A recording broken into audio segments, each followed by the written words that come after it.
Hey Fight fans, it's Michelle Joy Phelps with Fight Hub TV, powered by Stagefront VIP, and I'm joined now with the one and only Johnny Nelson. Johnny, good to see you here. See you too, stranger. Long time no see. Now you've gone freelance. Yes. That's where the books are. Yeah. Good girl. Yeah. Follow the money, baby. A little bit more flexibility as well. Not a little bit more, a lot more. That's all right. Yeah. You used to live here in Manchester, didn't you, for a while? And I love it. I feel like I'm always coming home. Yeah, well, it's nice to see you. Yeah. I was surprised. I'm thinking, the Phelps is there. So there's so much I would love to catch up with you. I know we're always limited on time at these events, so I'm just going to get right into it if you don't mind. First, before we get into obviously why we're all here today, I want to talk a bit about the fight over the weekend with Usyk versus Dubois. Obviously, there's a lot of question marks around the low blow. Was it low blow? Was it not a low blow? Just what's your take on that? I think it wasn't a low blow. I think Usyk showed an all-round to his ability, whereas took advantage of a situation. We see it in professional football all the times where a footballer will get flicked on the ear and roll around 15 times and stay on the floor to get the advantage. Usyk was hurt by a body shot. He needed the time. The referee, human error, the referee took it as a low blow, and Usyk took advantage of that time given, the 5 minutes given. So, you know what? If he was hurt, instinctively thought, I want to fight on, I can buy some time here. He did what he did. I also think that even if the referee had counted on, what makes people think Dubois would have beaten him? Usyk's elusive, skilled fighter, skilled survivor when he has to be. The argument is if he was in that much pain off of the shot, then he wouldn't have gone. No, he was in pain off the shot. But I'm telling you now, if the referee started counting, he'd have got his ass up. He'd have got up. But once the referee, gave him that peace of mind, you know what? He gave him time to recover, and that's exactly what he. And so you got to look at it afterwards, because usually, and I've been hitting the balls. Trust me. I remember Chris Eubank saying to me, Johnny, always wear 2 protectors. And it was the first bit of advice that I thought was a bit odd, but I did it. I always put a cricket cup in under my protector, because what happens is when you get hit there, it makes you think you're going to get hit there again, because there ain't no pain like it. And so when that happens, you become shot shy. You think, shit, he's going to hit me there again. So you can't take your mind off it. If you look at how Usyk performed after that, you end up stopping him. And so what I'm saying is, my point was, even if the referee made him count on, I think he would have survived the round. So you don't think the outcome would have been any different? Don't think it would have been any different at all. I think it was human error. The referee screwed up. I don't think it would have made any difference to the outcome. Because the argument could be, well, why didn't Dubois jump on him after he got up and the fight was carried on? The momentum was stopped. The momentum, you see it many times, especially if a fight's fine at home, you'll do everything possible to put it in the favour of the fighter, the home fighter, to give him a bly. And he got a bly. That was it. It is a shit situation.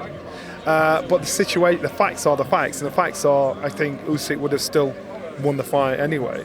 But he just, took advantage of a situation. So morally, and cause the fight game's a fight game. So in the fight game, we look at ballers and we think, nah, man, pussy, get up. In the fight games, it's a fighting sport. So to do something like that is really frowned upon in our game. But Usyk still finished off with a W. So obviously the next step at this point is to hopefully get the undisputed fight between Usyk and Tyson Fury. Yeah. From what you've been able to see of Usyk over the weekend, I mean, he had a beautiful performance. I thought he did very well. Yeah. But he's never fought anyone of the size of Tyson Fury, as well as meeting somebody sort of equal in terms of light on his feet and very elusive. Well, Tyson's not his equal in regards to fluency of movement. But let me get it right.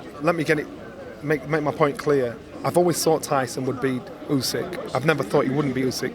The problem is how it's gone. It's like Tyson didn't think he'd beat Usyk, because you think, well, why didn't you could deal with this guy?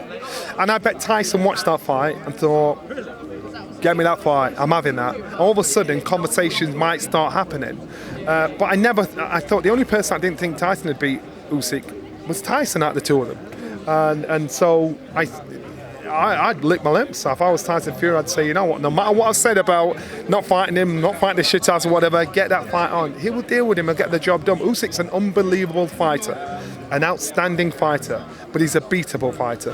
If you look when he got hit, it was instinctively, boom, went over. He didn't have time to think about it, so he was hurt, right? But when he was down, he was given the grace to make the most of the time. So he was hurt, and so he's hurtable, you know. And you look at the amateurs, you know, he's vulnerable to the body area. You know that. So if you're smart enough, you're strong enough, you're crafty enough to get the shot, you'll get the shot off. Obviously, we're here this weekend for Chris Eubank versus Liam Smith. Hey, the rematch. Yeah. Repeat or revenge as it's billed. Do you see it going any differently? Maybe a few more rounds. It's just my opinion. I think the result will be the same. I think it'll go a few more rounds. I think Chris will be either come with two trends of thought. He'll either go in there and think, you know, I'm putting it on you. I'm doing what I do. It was like he was fixed in between, stuck in between. I'm a boxing him, I'm a bashing him, I'm a boxing him, I'm a bashing him. So if he puts it on him, then of course, you know, Chris has the ability and the engine, which is ridiculous, and that's what he has to do. But my opinion is, I think it's repeat. Thoughts on Chris leaving Roy Jones Jr. and entering into Terrence Crawford's trainer, Bomac, and just the change? I struggle with a lot of fighters chopping and changing constantly with coaches and Mid-camp trainers. as well. Yeah. And so these are Chris's decisions. I'm talking to you with an old head on. I'm talking to you as an old school fighter where, you know, when you've got that familiarity with your coach that understands you, knows your good days, your bad days, your strong days, your weak days, he gets you, he feels you when you're fighting. And so you've got to build up momentum, consistency with that coach. If you're chopping and changing all the time, that coach is never getting to know you, never getting to know the good side and bad side of you. And so therefore, him doing that, I think, you know, was Roy the right choice in the first place? I don't know. I think from what I saw in the last fight, I think the tactics Roy was trying to implement on him didn't suit the kind of fighter Chris was. Chris is never going to be a slickster. You know, Chris's strength was he has a good engine. And he tried to change that over. So him changing training trainers again, not a great move. I don't approve of that kind of stuff, but you know, just what works for him. Last topic I'd like to ask you about is the rematch, or if we get the rematch, between Terrence Crawford and Errol Spence Jr. at 154 pounds. Do you see the outcome being any different at that weight class? No, not at all. So the weights are different. So then look at the ability, look at the boxing, look at the technique. You know, they say a good big and a good little, and vice versa. What I'm saying is, Crawford was betting him in every department. So I'm trying to figure out what differences are going to be. It's like this fight here. You know, if this weight was different, would it be any difference? I don't know. What I'm saying is, Crawford has the skills, and proved he was light years ahead, skill-wise, speed-wise, reaction-wise. Everything was in his favour. And I think what I saw Spence was, there were certain things that I saw. I thought, there's something not right there, man. And there's been speculation about after, so there's no point in being smart after the event. But there were certain things in the fight I thought, there's something not right there. There's something, the time is off, whatever. Now, when you hear the speculation around it and you hear the facts around it, to me, it's just confirmed. I think it will always happen. It will always happen. And this young man, I ain't writing this young man his career off, but he's got to think of his health and he's got to think of his future, and he's got to think what he's in this game for. I'm not saying he's a shot fighter. Trust me, don't get that wrong. What I'm saying is there were certain things I saw in that fight that didn't make me feel comfortable for 5-10 years down the line for Spence. Terrence has also made a very bold statement by stating that he would move up to face Canelo Alvarez. What do you think of that? I mean, he's daring to be great again. You know, but so again, I think Alvarez has proved he's not the best, not the fighter he was, but the fighter he beats 99.9% of the fighters in the world. I wouldn't do that if I was Terrence. I wouldn't do it. I think he's showing off a little bit too much there. We saw Roy Jones do it, and I think, you know, when he moved to heavyweight, and it changed the horizon of the rest of his career. I wouldn't do it. Just don't. I'd reconsider that. Sorry, one more question, if you don't mind. Anthony Joshua, after he fought Robert Helenius, now we're hearing about finally getting the fight between him and Deontay Wilder.